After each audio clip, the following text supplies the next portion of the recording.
Hello, everyone, and welcome to my podcast, Raw in Wonderland. I'm so happy you're here with me today. As always, I made myself a wonderful cup of coffee, sat down at my desk, took some notes, sipped my coffee, and now I'm ready to talk about a fascinating philosopher, Zeno of Cyprus, the founder of Stoicism.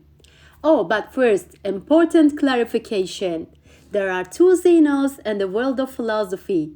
Zeno of Cyprus is our guest today, not to be confused with Zeno of Elea, the guy famous for his paradoxes. Our Zeno is the one who shaped Stoicism, and that's exactly what we're diving into today.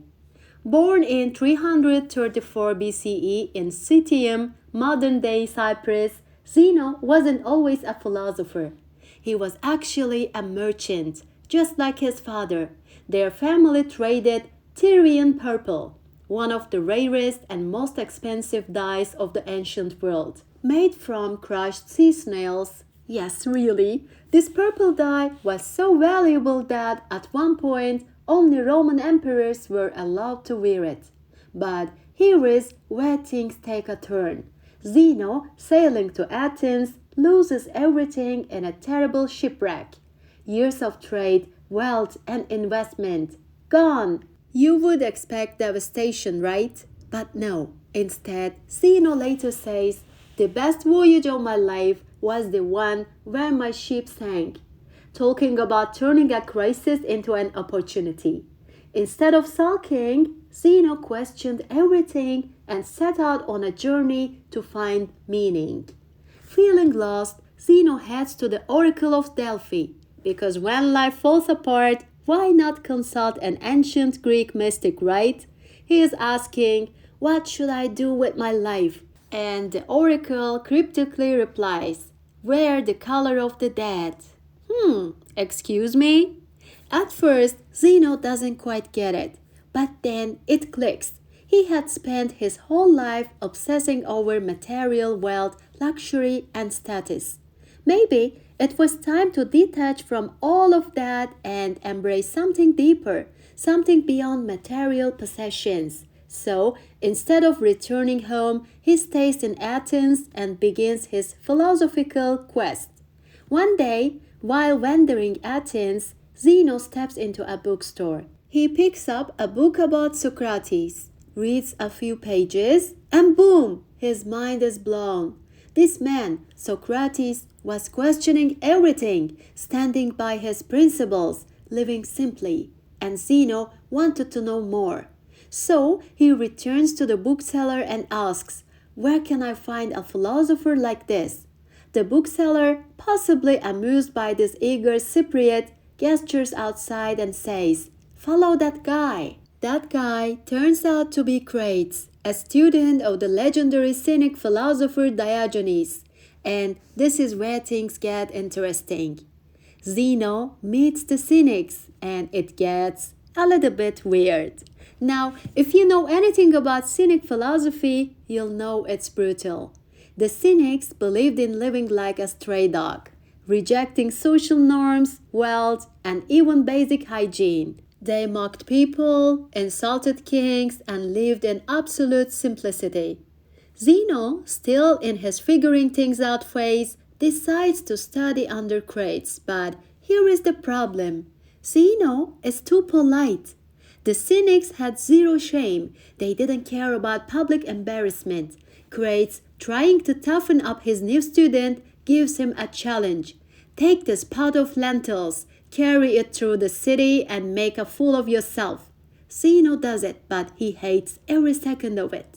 He realizes, "I like philosophy, but I'm not built for this cynic lifestyle.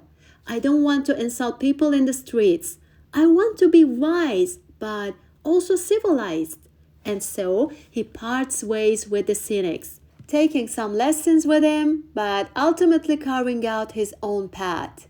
And here it comes, the birth of Stoicism. Zeno finally finds his own voice and in Athens around 300 BCE starts teaching his philosophy, Stoicism, at a place called the Stoa Poikial, means the painted porch. Unlike the cynics who shunned society, Stoicism was about living in harmony with the world. Instead of rejecting everything, Stoics aimed to embrace what they could not change and master their emotions. One of his most famous teachings: fate leads the willing and drags the unwilling. Basically, life is a cart moving forward. You can either walk along willingly or you can resist and be dragged. Either way, you're going. Here are some key lessons from Zeno. Control what you can, accept what you can't. Some things are within our power, some things are not. Don't waste energy on what you cannot change. Fate is like a wagon. Walk or be dragged. Life will keep moving, and you get to choose if you go gracefully or kicking and screaming. Material wealth doesn't matter. He lost everything in a shipwreck. Did it ruin his life? No, it led him to something greater. Strength comes from within. Hard times don't build character, they reveal it. Stoics train their minds to remain calm no matter what.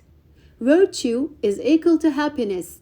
Unlike Epicurus, who focused on pleasure, Zeno believed that true happiness came from living a virtuous life, being wise, just, courageous, and disciplined. And it's time for a mini exercise. What would Zeno do? Imagine another great catastrophe, something like another global shutdown.